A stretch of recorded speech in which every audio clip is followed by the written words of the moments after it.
अस्सलाम वालेकुम dear students. EDU 654 की असाइनमेंट नंबर 1 को हम देखेंगे addressing problems of learning through technology and pedagogy. ठीक है, ये सिर्फ और सिर्फ आइडिया सोल्यूशन है, इसको कॉपी पेस्ट मत कीजिएगा। अगर आप कॉपी पेस्ट करते हैं तो आपको 0 मार्क्स मिलेंगे।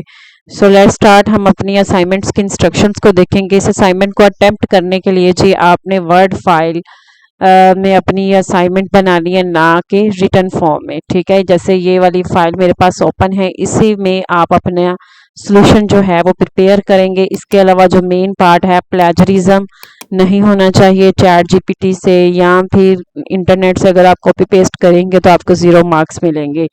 ठीक है, सो बी केयरफुल।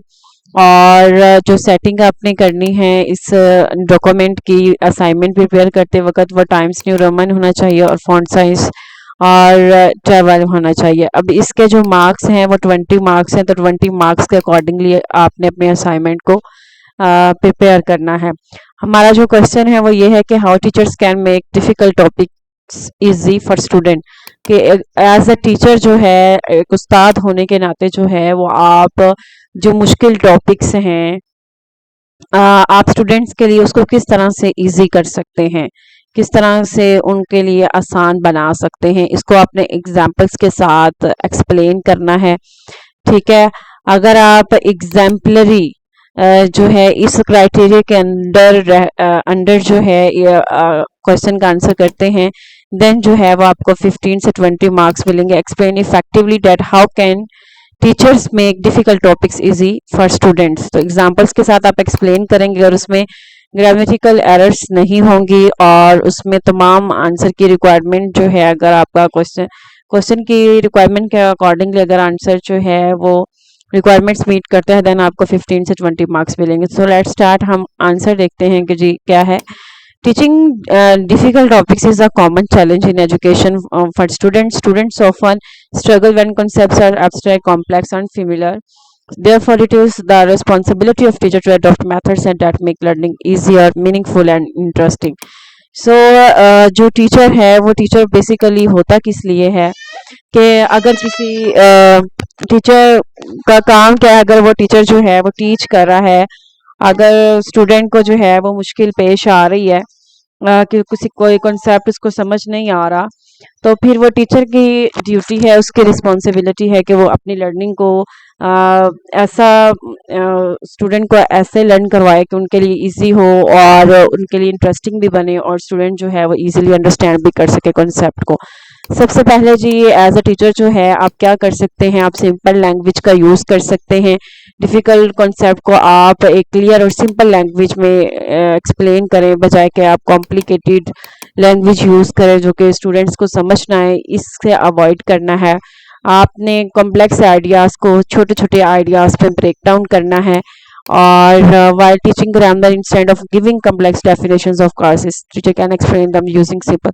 सो सबसे पहले जो मेथड है वो आप सिंपल लैंग्वेज को यूज़ करें। दूसरा जो मेथड है, आप कॉन्सेप्ट को रियल लाइफ से जो है वो उसको कनेक्ट करें।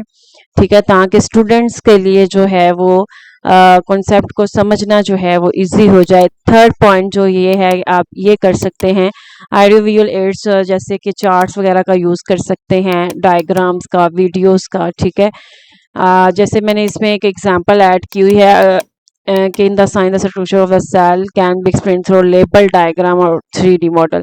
इसी तरह से जो मैंने पॉइंट ऐड किया है वो ये है कि आप इसमें जो है वो एक्टिविटी बेस्ड लर्निंग को आप जो है वो इनकरेज कर सकते हैं, जिसमें आप स्टूडेंट को ऐसी जो है वो लर्निंग करवाएं जिसमें उनको एक्टिविटी बेस्ड काम करवाएं, जैसे ग्रुप वर्क है या एक्सपेरिमेंट है। ठीक है, तो इसमें मैंने जी एग्जांपल ऐड की है इंग्लिश क्लास की, या जैसे कि आप देख सकते हैं। इसी तरह से जो हमने दूसरा जो है फिफ्थ पॉइंट मैंने ये ऐड किया है कि टेक्नोलॉजी को यूज़ करते हुए, मल्टीमीडिया को, प्रेजेंटेशन को यूज़ करते हुए, ऐप्स को यूज़ करते हुए जो डिफ़िकल्ट टॉपिक्स हैं उनको इजीली बना के इंटरेस्टिंग करके जो है वो स्टूडेंट को टीच किया जा सकता है। ठीक है, उसके बाद जो है वो क्वेश्चनिंग आंसर मेथड है। ठीक है, इस मेथड को आप यूज़ करते हुए स्टूडेंट के कॉन्सेप्ट को, टॉपिक्स को, डिफ़िकल्ट को इजी बना सकते हैं। स्टेप बाय स्टेप एक्सप्लेनेशन का है। ठीक है। और इसके बाद यूज़ ऑफ एनालॉजी है। एनालॉजी से मुराद ये है कि आप न्यू कॉन्सेप्ट को एक फेमिलियर टॉपिक के साथ कंपेयर करें ताकि स्टूडेंट्स ज़्यादा अच्छे तरीके से उसको समझ सकें। ठीक है। अच्छा जी, नेक्स्ट जो मैंने पॉइंट किया है वो प्रैक्टिस और रिवीजन को इनकरेज किया जाए। तो अगर आप इस तरह से हेडिंग दे के आंसर लिखते हैं और उसके साथ आप उसको थोड़ा एक्सप्लेन भी करें और साथ में जो आपने एग्जांपल ऐड करनी है उसको भी आप एक्सप्लेन करें, क्योंकि ये आपका 20 मार्क्स का असाइनमेंट है।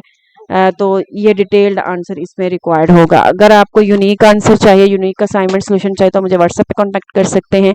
इसके अलावा अगर आपको असाइनमेंट के हवाले से कोई क्वेश्चन है तो आप मुझे कमेंट करके पूछ सकते हैं। Thank you and good luck all of you. Allah हाफिज़।